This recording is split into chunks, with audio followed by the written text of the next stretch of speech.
I'm Roman Yossi of the Nashville Predators. I'm Dante Fabro of the Nashville Predators. This is Philip Forsberg of the Nashville Predators. I'm Colton Sissons of the Nashville Predators. I'm Eustace Aros of the Nashville Predators. You're listening to the Renegades of Puck with Crazy Charlie. Welcome to the freezing cold bunker. Welcome to the Renegades of Puck podcast. I'm your host and captain, Crazy Charlie Saunier, coming to you from a 24-degree Middle Tennessee this evening, and coming to you from the bunker. Before I tell you about the No Half Step and Hockey Code, please, first let me direct you to our home website, renegadesofpuck.com. Once you go to renegadesofpuck.com, you learn everything you need to know about the show. Once you're good and educated about the show, well, you can click on that merchandise tab, and that's going to take you straight to our classic logo t-shirt, our Pride logo t-shirt, all of our different special event t-shirts, and so much more.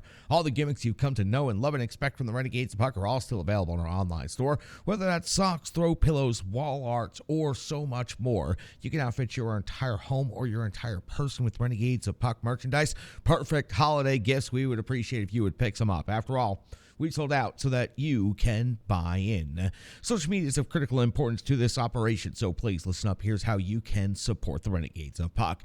You can find us on Threads, X. You can find us on Facebook and Instagram, and also on TikTok. So please give us a follow along on any or all of those social media platforms, whatever it is you prefer. You can also find us on YouTube, so please follow along by giving us a subscription on our YouTube channel at Renegades of Puck. That's where you find full episodes of Renegades of Puck TV, all of our game previews, game breakdowns, recaps, analysis, and so much more right there on YouTube. You can also find the audio version of the podcast thanks to the Full Press Predators podcast, the Full Press NHL Network, just about everywhere. So check us out on Stitcher, Spotify, Google, Amazon, so many more platforms. Whatever it is that your preferred platform is for listening to podcasts, just search Renegades of Puck and you'll find us today. Venmo is how you can financially support the Renegades of Puck. And yes, beyond getting a brand new computer, we could probably use a second space heater for the space out here that we call the bunker. So if you'd like to make a donation, please scan the QR code that's currently on your screen, or just search Renegades of Puck in Venmo. Every dollar goes a long way to helping the Renegades of Puck, and we're sure to appreciate each and every one of you that's made a generous donation to help us out, to help keep the operations going. A brand new computer will be installed in the next day, maybe 2 days. So by the next episode, probably brand new technology beyond the seats, and that's thanks to you. Thank you so much, Renegades. We sure to appreciate your assistance in fixing those technical issues behind the scenes. Now listen, I know it is time for the No Half Step and Hockey coverage, so let me deliver the goods. Time for operation number 827. That's right. Time for show number 827. And at this moment in hockey history, the Nashville Predators currently find themselves in 5th place in the Central Division after 21 games skated on the season. They have a record of 11-10-0. That's right. After 21 games skated, the Nashville Predators have a record of over 500. 22 points on the season as the Preds 8 points shy of the first place Colorado Avalanche and 6 points ahead of their next opponent, the 7th place in the Central Division, Minnesota Wild. Let's take a look at the entirety of the Central Division, the most updated standings and rankings, and talk to you from there. We'll start the microscope down into the Nashville Predators versus Minnesota Wild, first of 4 meetings of the season. Let's start at the top of the Central Division. First place overall, the Colorado Avalanche, after 21 games skated, a record of 15-6-0. That's good for 30 points. The Dallas Stars are currently in second place. They've skated just 20 times. That's one fewer than all the teams around. They have 28 points. That has them 2 points behind the first place Colorado Avalanche. Winnipeg Jets are 12-7-2 at 26 points. That has them 4 points behind first place. The St. Louis Blues have skated in 21 games. They're 11-9-1, 23 points. Has them 7 points out of first. Then you'll find the Nashville Predators in 5th place with 22. The Arizona Coyotes also have 22 points, but they are in 6th place due to their record of being 10-9-2. Minnesota Wild are in 7th place with 16 points. And Chicago Blackhawks are in 8th and last place. And after the last couple of days they have, I don't anticipate they'll be doing a whole lot of climbing in the standings. 14 points, though, 8th place in the Central Division. Now, the Minnesota Wild have a record overall after 20 games skated up 6-10-4, 16 points. That has them 6 points behind the Nashville Predators, and they have just most recently made a coaching change. John Hines has already coached in one game. He'll be coaching in his second game as the brand new head coach of the Minnesota Wild. When the Minnesota Wild come here to Nashville, the Wild on the road have a record of 2-6-2. The Preds on home ice have a record of 8-4. On the season in its entirety, Minnesota has only scored 60 goals, while the Predators have scored 70. And in the goals against category, the Minnesota Wild have given up 78 goals against, while the Preds have given up only 66 on the season. Now, this is the first of 4 regular season meetings between the Nashville Predators and the Minnesota Wild. Next time they will meet will be in January, and it'll take place on the 25th. The Preds will make their first visit of 2 to Minnesota, and then the 29th of February, the Nashville Predators will welcome back Minnesota for the second and final time this regular season at Bridgestone Arena. Then March the 10th, we'll see the Preds go to Minnesota for the second time this season, the fourth and final regular season matchup between these Central Division rivals. Now, after the Preds wrap up this game against the Minnesota Wild, Saturday they'll host the New York Rangers, then immediately jump on a plane Sunday and go to Buffalo to face off against the Sabres. Tuesday in Chicago to face off against the tumultuous Blackhawks. On December the 7th, Tampa Bay comes to Nashville, and then on December 9th, the Preds are in Toronto to take on the Maple Leafs. Now, for the Minnesota Wild, let's take a look at their most recent stretch of action, their most recent 5 games. On the 18th of November, it was a 2-1 shootout loss versus the Ottawa Senators, and on the 19th, a 4-3 overtime loss versus the Toronto Maple Leafs. Those were in the Global Series, so a big travel experience for the Minnesota Wild, and they took the L in both of those games, but were able to get 2 out of a possible 4 points. On the 24th of November, a 3-2 loss versus the Colorado Avalanche. On the 26th of November, a 4-1 loss at Detroit, and that was it. It was time to make a coaching change. Sean Hines installed behind the bench for the next game, which took place on 11/28, which was a 3-1 win versus the St. Louis Blues. Gustafsson in net went 23 out of 24, and he picked up the victory. Injury update for the Nashville Predators. Only 2 names on the injury list at this moment in time. Novak is on injured reserve, and Glass is on injured reserve. Stastny has been sent back to the Milwaukee Admirals. When it comes to the matchups and the numbers and the rankings between these 2 teams, the Nashville Predators might surprise you to see 3.33 goals per game is 10th best in the NHL. So the Predators have a top 10 offense right now in the NHL. In the goals for category on the other side of the ledger for the Minnesota Wild, 2.95 goals per game is 19th overall in the NHL. In the goals against category, 3.14 against per game for the Nashville Predators. It's 16th overall in the league, right there in the middle of the pack, while 3.80 for Minnesota is 31st in the league, 1 spot from the bottom. So they're giving up 3.8 goals per game. In the shots for category, the Predators have generated 31 on net per game. That is 16th best in the NHL. 31.1 for the Minnesota Wild. That is 15th best in the NHL. When it comes to the shots against category, the Preds are giving up 30.3 per game. That is 17th overall in the league. And the Minnesota Wild, 30.6 shots against per game is 19th in the league. Special teams. Let's start on the Minnesota side of things. Power play, 16% conversion rate is 24th overall, 12 out of 75. The Predators are converting at 20%. That's 17th, 17 out of 85 opportunities. When it comes to the penalty kill, the Nashville Predators finally found an opponent that they are a little bit better than statistically in all the different metrics for the PK. 3.5% is the Preds kill rate, 28th overall in the NHL. They have given up 18 power play goals against, but Minnesota Wild are actually worse in all of those statistical metrics. 68.5% is their kill rate. They are 32nd and dead last in the NHL, and they have given up 23 power play goals against. That is a massive, massive number. Now, when it comes to every team in the NHL full of high-skilled individuals, so we always like to talk about the top 5 scorers for each team. Let's start with the visiting Minnesota Wild. Why not? Zuccarello, 5 goals, 17 assists for 22 points overall. Matt Zuccarello, no matter where he plays, no matter where you put him, he seems to find success. 17 assists paces the Minnesota Wild at this point in the season, as well as his 22 points. Eriksson Ek typically has good games against the Nashville Predators. His 11 goals pace the Minnesota Wild. 7 assists added to that for 18 total points. Kaprizov, 6 and 12 for 18, always dangerous. Hartman, 7 and 4 for 11 points, and Rossi, 6 and 5 for 11. Over on the Nashville Predators, the home team side of things, Philip Forsberg continues to lead the team in scoring, and if he keeps up this type of pace, he is going to lead the team in scoring all season long, and he is going to possibly break records for the team. Forsberg, 12 goals now, 15 assists now, 27 total points. His 12 goals, his 15 assists, and his 27 points All three of those categories are team lead for Philip Forsberg. O'Reilly has 10 goals, the only other player on the Preds with double digits in goals at this point in the season. 9 assists added to that for 19 total points. The captain, Roman Josi, is heating up as of late, 4 goals, 12 assists now for 16 points. Nyquist, 3 and 13 for 16. Tommy Novak out on injured reserve, but still fifth on the team in scoring with 6 goals, and then 6 assists for 12 total points. Anticipated matchup, expected matchup between the Nashville Predators and Minnesota Wild. Marc-Andre Fleury for the Minnesota Wild on the season, 3-4-2, 875 save percentage, 3.46 goals against average. So much like UC Saros, the numbers just aren't really there for Marc-Andre Fleury, but still a capable netminder and anytime can easily take a game from another team. UC Saros now the win-loss record looking much better, 8-9-0, and the rest of the numbers starting to look a little bit better as well. A 900 save percentage, a 2.99 goals against average, certainly looking a lot better than where UC Saros was about 4 starts ago. So the Nashville Predators are clearly trending up in many different places, a 6-game winning streak, and they will take that up against the Minnesota Wild with a fresh coach, John Hines, behind the bench that everybody in Nashville is very familiar with. We'll see how the Nashville Predators can work things out right here.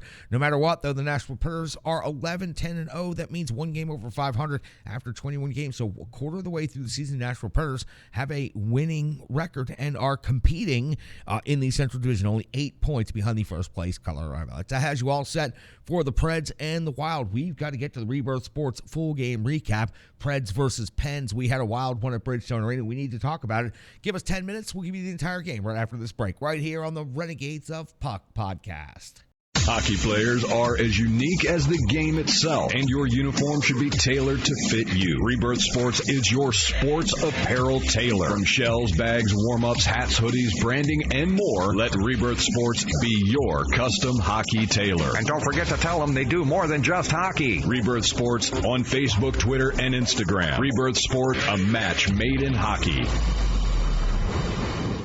It's now time for the Rebirth Sports full game recap. We go all the way back to 11/28 of the year 2023 when the Nashville Predators were welcoming the Pittsburgh Penguins to Bridgestone Arena. Head coach Andrew Brunette deployed his lines and combinations in the following way. It is 11-7 again for the Nashville Predators, and your forward combinations are Forsberg, O'Reilly, and Nyquist. Sherwood, Parson, and Evangelista. Trennan and Sissons make up your third line. Smith, McCarron, and Tomasino make up your fourth line. McDonough and Josi on the first pair. Luzon and Carrier, Fabro and Barry. Shen, again, is your seventh defenseman in this game. UC Saros gets the start on home ice for the first of 2 meetings this season between the Nashville Predators and the Pittsburgh Penguins. 39 seconds into the game, it's Jari coming up with a save on Josi. It's the first shot on goal of the game. At 2:54 of the first period, it's Jari coming up with a save on Michael McCarron. At 3:29 of the first period, UC Saros comes up with a save on O'Connor at close range. 3:56, another save on Pettersson. Then we go all the way to 7:12.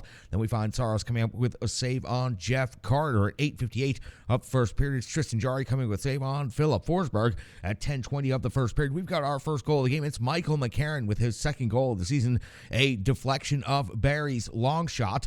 A one-hopper deflected it down, skipped off the ice, and into the net. McCarron's second goal of the season gives the Nashville Predators a 1-0 lead at Bridgestone Arena.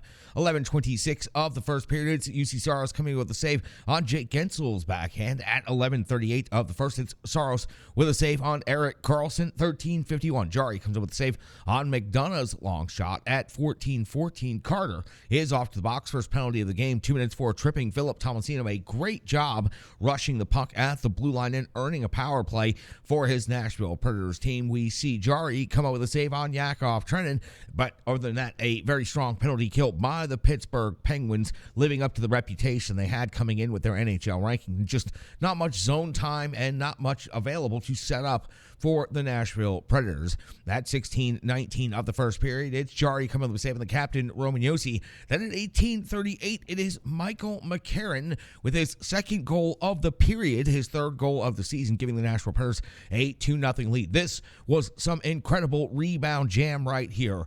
Rebound, top corner, put back while flying through the air. Michael McCarron bringing the absolute jam here on this play. So his third goal of the season gives the Preds a 2-0 lead. We hit the intermission with the Pittsburgh Penguins out shooting the Nashville Predators 12-9, but Michael McCarron leads the Penguins 2-0.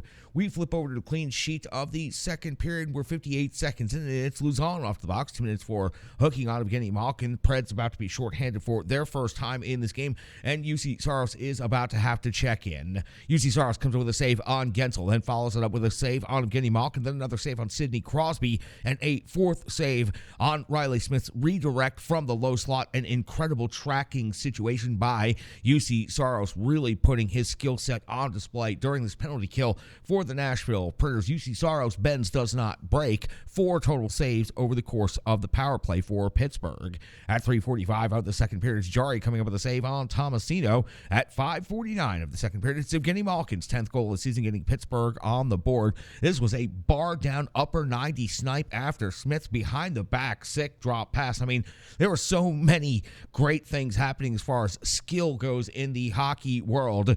This was pretty incredible. Malkin off the bench on a clean line change, looking for the hunt, and he is getting his 10th goal of the season. Now, Nashville still leading 2-1 after Malkin's goal, but just what an absolute sick goal by Evgeny Malkin here in this game. 6:44 of the second period. It's McCarron versus Ludwig. 5 minutes each. A fairly good scrap right there at center ice at Bridge Center. 7:10 of the second period. Saros comes with a save on Pettersson. 7:42. Saros a save on Smith. 8:10. Saros another save on Carlson. 9:26. We find Harkins going off the box. 2 minutes for tripping. Colton Sissons earning a power play for his Nashville Predators. Jari one save on Tomasino, but the PK for the Pens. Again, very strong in this situation. We're past the halfway point in this game, and at 12:07, Saros back to work, coming up with a save on Gensel. At 12:34. The Preds generate some offense. Philip Forsberg gets a shot on net, stopped by Jari. 13-17. Evangelista on the same shift comes up with another shot on goal for the Nashville Predators. Jari turns this one aside. 14 minutes even. Saros comes with the save on Nieto at 14:21. Saros comes with a save on Rust's drive to the net. He cut across the top of the crease and tries to jam the puck home. Saros is able to deny. 15:25 of the second. Jari comes with a save on Luzon. 16:26. Saros a save on Ludwig. 16:47. Saros a save on Carlson.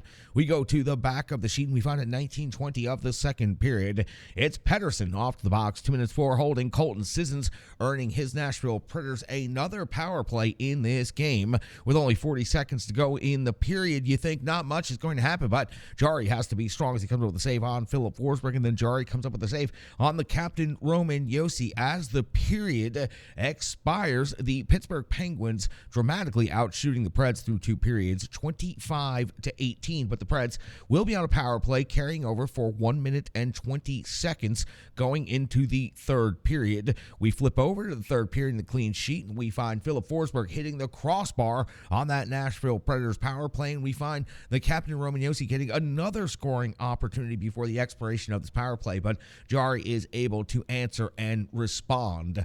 Right after the Penguins' good penalty kill against the Predators, it's at 2:26 of the third period that Rust comes up with his 10th goal of the season. It was a long shot off of Luzon. Crosby doing the hard work in front of the net, bringing the strong traffic in the jam, setting the screen, and also tying up Luzon, which is exactly whose pant leg the puck went in off of. So we have a fresh game, and you could hear the contingent of Penguins fans, and they were numerous and belligerent at this point in the third period as the Penguins tied the game up. They were really feeling this 2-goal comeback by the visiting team. So Preds 2, Penguins 2, 2:26 into the third period. At 3:56 of the third period, it's Jari coming up with a save on Luke Evangelista at 5:28 of the third period. It's Smith off to the box, 2 minutes for hooking. That's going to be Cole Smith for the Nashville Predators.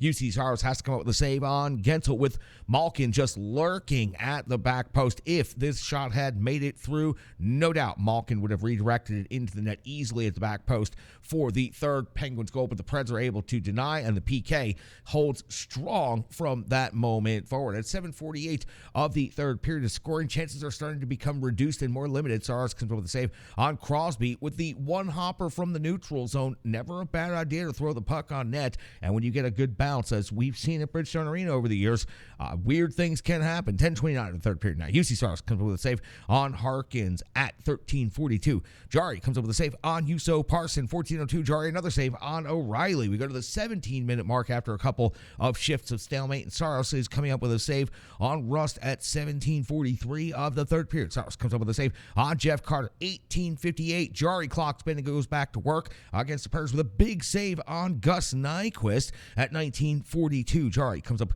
with another save on Sissons. And at the 19:56 mark, one more save on Philip Tomasino, who was buzzing the zone all night long.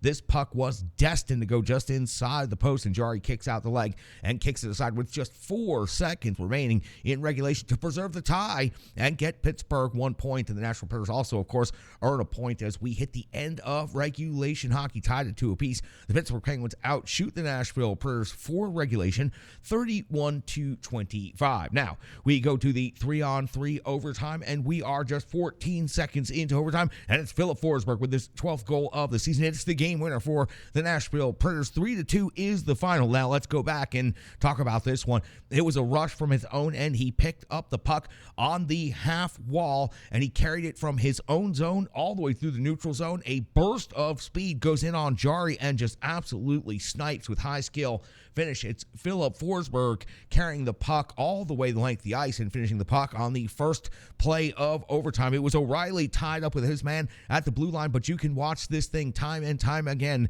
O'Reilly is able to do the splits. It looks like possibly anyone else might have injured themselves somehow. I know that I would have, but O'Reilly is able to maintain the splits and keep his skate on the blue line. There was no chance it was offside. I know that they stopped and they looked at it for a minute, and the coach of the Penguins was quite upset about this thing, but Philip Forsberg, just an incredible goal to win this game for the Nashville Predators. 3-2 is your final, and the Pittsburgh Penguins do end up out shooting Nashville Predators 31-26, but for the Nashville Predators, the winning streak continues on. Now listen, both of these teams were 10-10 coming into the night, so it was not a surprise to see them both getting a point.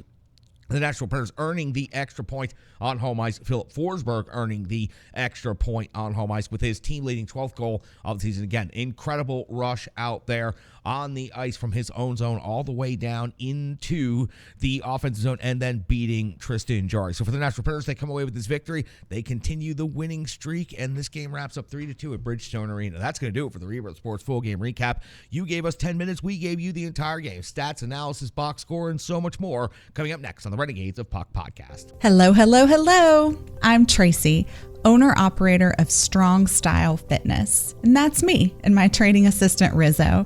And we are here to bring you fitness that meets you where you are by offering circuit classes, bar-inspired classes, Tabata workouts, boot camps, guided stretching, and more, all taught by a certified personal trainer, me. To learn more, go to our website, strongstylefit.com. Subscribe on YouTube at Strong Style Fitness. Follow on social media at Strong Style Fit. But most importantly, let's get you moving. It doesn't matter if it's your first workout or you've been doing it for years. Strong Style Fitness has the workout that meets you on your journey and helps you along the path to a happier, healthier life. I understand where you've been, what you were going through, and where you were going, and I want to take you there. We'll see you on the mat. Mwah. Welcome back in Renegades of Puck podcast. That was the Rebirth Sports full game recap. Now it's time to talk about the analysis. Then we'll get to the box score and a whole lot more coming up in the next several minutes. Let's start in net with UC Saros. 29 out of 31 in this game. The 2 goals against. Let's talk about those. One was a snipe by a Hall of Famer in Evgeny Malkin. Upper 90 off of the bar. I mean, that is just about as fine a snipe as you're going to see, especially after the 6 setup. Can't fault UC Saros on this one. And one goes off off-zone defenseman with traffic. Sidney Crosby, another Hall of Famer, helping set the screen, bring the jam in front of the net, and helping get the Penguins that second goal of the game. Early second period penalty kill sequence, what we need to talk about for UC Saros. He was dynamic. He was electric. He was using his entirety of his skill set, and he truly kept the Nashville Predators in this one at this moment in the game. It was a great game overall for UC Saros. Now listen, his numbers have not been where anybody would like to see or expect, but the Nashville Predators now with this winning streak and with UC Saros getting back into form in net, the record now at 8-9-0, 900 save percentage, 2.99 goals against average. All of that is looking a whole hell of a lot better than it did just a few starts ago for UC Saros. Again, this was a very, very good start. Didn't have to make any saves or do any work in the overtime session as Philip Forsberg, who we're about to talk about,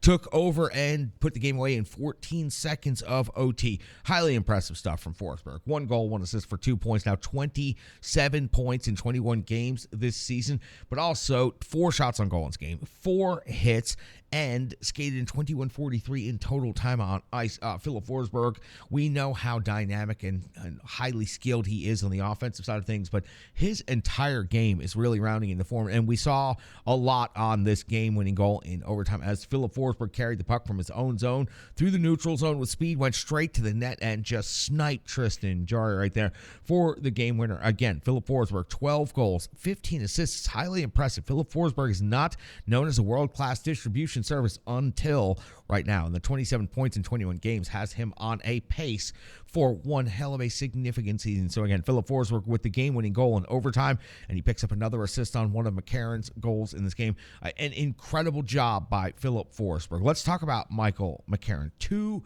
goals in this game. Michael McCarron, your fourth-line center, maligned, a player that people didn't even want to see on the team, thought there was no reason to have a player like Michael McCarron on the team. Well, Michael McCarron is proving every single one of those people and those analysts completely wrong. And I wrote the note, is this the most effective 9:47 time on ice ever? 2 goals, 3 shots on goal, 3 hits, also had a good solid scrap there in the game. Michael McCarron was noticeable. He was bringing the jam all night long, and he has solidified himself, I think, in the eyes of new Predators head coach Andrew Brunette, and I think that Michael McCarron is going to be a part of the lineup moving forward. As the team has gone with 11 forwards and 7D the last 2 games, Michael McCarron has been a part of those 11 forwards, and there could have been easily other replacements. So I think McCarron brings a lot to this team, and I think he brings the jam, and those 2 goals were awesome. The way he went about it, highlight reel jam. That's what it was. Is it the most high skill plays you'll ever see? Well, I'm telling you, while you're flying through the damn air and you end up shooting the puck in the upper 90 top corner, that's pretty high skilled and pretty impressive stuff. So for Michael McCarron, again, the most effective 9:47 time on ice of the entire season. Incredible. He also sat in the box for 5 minutes after a good scrap. Nyquist, also a bunch of incredible time on ice. He picks up an assist. That's also important, obviously, an assist on one of McCarron's goals right there. And Nyquist 4th on the team in scoring with 16 points, tied with the captain Roman Josi with 16 points. But Nyquist, 23-11 in time on ice. I mentioned the 11 forward 7D scenario. Well, that means there was more ice time amongst the forward grouping, less ice time amongst the defensive grouping. So Nyquist puts in one of the highest time on ice totals of the season out of the forward groups, 23-11 in total time on ice. Also led the team in power play time, 428, and also led the team in shorthanded time on ice, 138, also chipped in 3 shots on goal. I thought Nyquist played a really sound technical game and competed very hard out there, but as hard as Nyquist competed, nobody competed harder on the rink this entire night for either squad than Philip Tomasino, who was awarded with 1 assist for his hard work, but also 3 shots on goal. And I made the note, highest compete level of any player out there in the rink tonight. Philip Tomasino was dynamic, earned his team a power play, was pushing the pace of the play all over the rink, was putting the pucks on net, and was allowing Michael McCarron to then be able to clean up. So for Philip Tomasino, another game where he's not getting a ton of ice time, only 15, 16 in total time on ice, but he is really making every second of it seem to count out there and just bringing the Jam at a level that no one else seems to be bringing. He seems to have taken this most recent stretch of healthy scratches and turned that into some momentum moving forward now that he's back in the lineup. I don't see any reason Philip Tomasino won't be penned in for the next couple of games. Now, we got to talk about Schenn again. Second game back in 11 forward, 7D. You heard that enough times now, but the seventh defenseman was Schenn. 10:38 in time on ice. Now, listen, the last game held out mostly in the third period. This time relied upon a little bit more, but also did a little bit more. 2 block shots in this game and 4 hits. And I made the note that the ease is excruciating. The ease back in is exhausting. Schenn has to catch a moving train. The Nashville Predators are in the middle of a 6-game winning streak, and they're trying to bring back a veteran of over 900 games played defenseman back into the lineup slowly and getting him some shifts and game action. Schenn only took 17 shifts in this game and skated 10:38 in total time on ice. It was the least amount of time of anyone on the defense, but Schenn, the ease is excruciating, and if he can get back healthy and he can get back in the lineup and perform at a high level, then no problem. But right now it is tough, and the fan base is doing a lot of chirping about it. But listen, he's not going anywhere at this moment. You have to find out if he's healthy. You have to find out if you can plug him in the lineup. You can't just cut him and you can't just trade him. They've invested too much money into that. So the ease in, again, it's excruciating, but I do understand it. Now, that's going to do it for the analysis portion of things. Let's hear from Stripe Digital, a couple of our other great sponsors and great friends right here, and then we'll come back. We'll talk about the good, cold, hard numbers known as the box score, and then we've got to close this show out from a freezing cold bunker. I believe we're down to under 40 degrees out here in the studio. It is quite cold. So I appreciate everybody sticking with us. I appreciate everybody jumping in the trenches, and I appreciate everybody willing to put on their winter gear and get in here and talk about this game. We'll be back right here on the Renegades of Puck podcast right after these messages. The digital environment can be quite intimidating, time-consuming, and cumbersome, especially with all those other areas that need attention at your business, and that's why Stripe Digital Solutions is here to help. I know, because that's exactly what Stripe Digital Solutions did for me and the Renegades of Puck.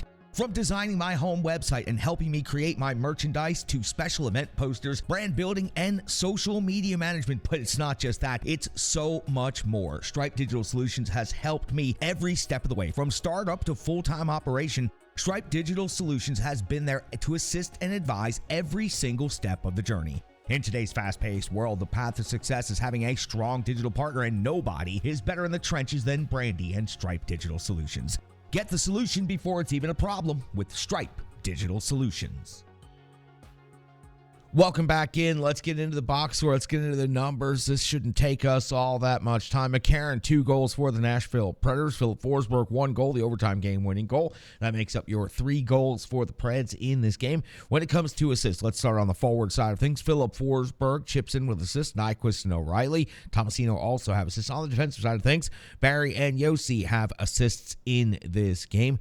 When it comes to shots on goal, it was the captain, Roman Yossi, with 5 shots on goal, pacing the Nashville Predators. Philip Forsberg had 4. McCarron had 3. Nyquist had 3. Tomasino also had 3 on net in this game. When it comes to blocked shots, this is one category where the Nashville Predators were not very successful on this evening's game. 2 blocked shots by Schenn is the leader of the team. As a matter of fact, a numerous amount of Predators had 0 across the board, and Barry had 0. And you had 1 for Carrier, 1 for Fabro, 1 for Yossi, 1 for Luzon, 1 for McDonough. Those are incredibly low numbers for the Nashville Predators when it comes to this particular category, something that just stood out to me right here. When it comes to the physical category, when it comes to hits, the Preds ramped things up quite a bit in this game compared to where they've been the last few games. Sherwood led the team in hits with 6. He was feisty, brought a lot of sandpaper to the rink in this one. Didn't get on the score sheet, but his 11:08 in time on ice was very noticeable and very physical out there, and almost led to a good, solid scrum between the benches, between the two teams. Also, 5 hits from from Luzon, including one that probably should have counted for 2, maybe 3. Just an incredible, just the technical proficiency and physical force that this hit was put on by Luzon was incredible. 4 hits by Shen, 4 hits by Philip Forsberg as well. I should remember the cord there and stop punching at it. When it comes to time on ice leaders, I already mentioned Nyquist 23-11. That's one of the highest numbers we've seen all season long for any forward on the Nashville Predators. 21-55 for O'Reilly. He does the splits on the final play of the game and hopefully did not pull anything. 21-43 for Philip Forsberg. That's going to do it for the forward time on ice. Again, Michael McCarron. You got to mention 9:47. He scores 2 goals. He has 3 shots, 3 hits. He gets in a fight, and he had a takeaway in this game. Maybe the best 9:47 in time on ice, best value for the Nashville Predators that they've had, most efficient they've had. And when it comes to time on ice, there's on the defensive side of things a little bit skewed because of the 7 defenseman alignment. 26-34 for the captain. Roman Josi, no overtime, didn't add a lot to that, only 14 seconds. 20-37 for McDonough. Everybody else on the defensive side under 20 minutes, splitting the rest of those minutes. Dante Fabro back in the lineup, only 12:35 time skated, so not a lot for Dante Fabro to get done in this game. When it comes to time on ice leaders on the special team side of things, power play, 4:28 for Nyquist, 4:18 for Forsberg, 4 minutes even for O'Reilly on the defenseman side of thing, 4:32 for Josi, 4:23 for Tyson Barrie. Shorthanded time on ice, effective shorthanded time on ice for this Nashville Predators. These guys deserve some tic taps for their performance tonight. Sissons with 1:54 in total time on ice also earned 2 power plays for his team. 1:38 for Nyquist on the defensive side of things, 2:47 for McDonough, shorthanded, 2:07 for Alex Carrier. Couple other numbers on the box score. The Preds power play could not generate that. Penn's PK was really strong all night. 0 for 3 for the Preds power play, but 2 for 2 for the Preds PK. UC Saros did most of the work in those situations. 52.9% is your face-off winning percentage in favor of the Nashville Predators in this matchup. 32 hits really ramped it up as far as the physical nature is played, but 8 block shots is very low for this team. 9 takeaways, 11 giveaways. Again, I don't like when the Preds are on the negative side on the takeaway giveaway matchup, this time with 2 more giveaways than takeaways, but they come away with the 3-2 victory in this game on home ice. Philip Forsberg electrifying the crowd with the game winner in overtime. That's going to do it for the box score. That's the good, cold, hard numbers. The only thing left to do is to close out operation number 827. Wow, I can't even believe it. Already shown number 827, already 21 games into the season. And you know what?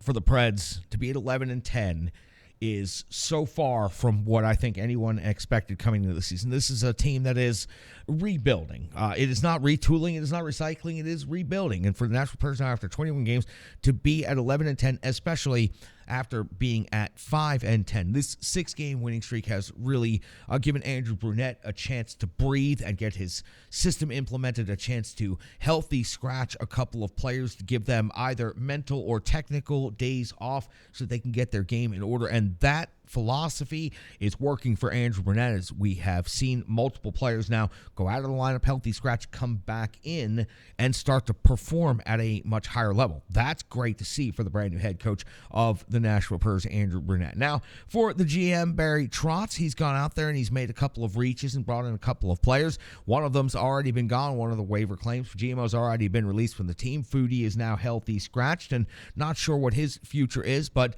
the Nashville Predators head coach has some breathing room. The GM has some breathing room with this 6-game winning streak, and the team has gained some swagger and some confidence, and their offense is clearly taken off and playing a lot more the style Andrew Brunette wants them to play after 21 games. They are pushing the pace. They are driving offense, and now with 3.33 goals per game, that's 10th best in the NHL. The Nashville Predators have a top 10 offense 21 games through the season, and UC Saros is starting to come back in form. So for the Nashville Predators through the first quarter of the season, it is highly impressive to know that they were 5-10 at one point and things were just absolutely abysmal, and now they are 11-10. They are in 5th place in the Central Division. They're only 8 points out of first place. And while I know that they are not realistically competing for a Central Division title, just being where they are right now, considering they were in last place not 2 weeks ago, just 6 games ago. The Nashville Predators being 11-10 on the season, having a winning record at this point, 8-4 on home ice, winning 2/3 of their games at the home rink. That is also highly impressive. So, for the Nashville Predators, continue competing as hard as possible and take the next quarter of the season. If the Preds can manage to duplicate maintaining a record of over 500 through each particular quarter of the season, well, then they're going to find themselves in a very competitive spot come the end of the season. If Philip Forsberg can keep up the consistency that he has and he remains healthy, well, then we're going to be talking about a really, really fun and special season when it comes right down to it. Now, the expectations coming in were low because the team is in a rebuild. That's what makes this a little bit more fun. Having 22 points after 21 games, perhaps in previous seasons, might not have been this interesting, this fun to cover, or even exciting. But to be at 22 points after 21 games in a team that is supposed to be in the first year of a rebuild with a first-time ever GM and a first-year head coach and a whole lot of new players, it's highly impressive where the Nashville Predators are at this point in time, and they're being led by brand-new addition Ryan O'Reilly. There is no doubt he has had a major, major effect on this team. And Nyquist, maybe not as obvious, but the more you look into it and the more you watch this game play-by-play, shift-by-shift, Gus Nyquist is out there just making things happen. 16 points, tied for third on the team in scoring. The Nashville Predators have solidified a first line. They seem to have solidified a fourth line. They're working out what's going on in the middle. They'll get some players back from injury in the next couple of weeks in Novak and Glass, and then the Nashville Predators lineup can start to solidify even more than it already has. That's going to do it for operation number 827. Now it's just getting warmed up out here too. Thank you so much. Appreciate everybody for tuning into the show and listening to the show. It's freezing cold out here, and we've got all new things to put it together. We've got a brand new computer to get set up. We've got an episode to finish up right here. So let's go ahead and wrap it up right here by saying I appreciate each and every one of you. I appreciate your time, and I appreciate your viewerships. Thank you very much. Stick taps, love, and respect. I am your host and captain, Crazy Charlie Saunier.